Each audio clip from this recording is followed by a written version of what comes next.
बोलते आत्ती? म्हशी म्हणते तुला? नाही मग मोठी मम्मी म्हणते म्हसे. मोठी मम्मी म्हणते म्हशे.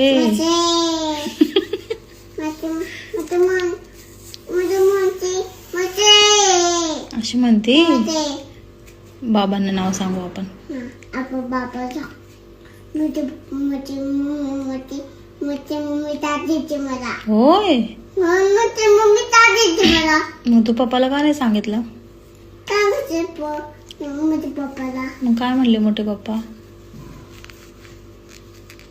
आपणशी दाखले मी. अरे कशी झोपली तू? आपणशी दाखले. होय आपणशी होय. आपणशी नाही दाखले मी. मग तुझ्यापाशी. माझ्यापाशी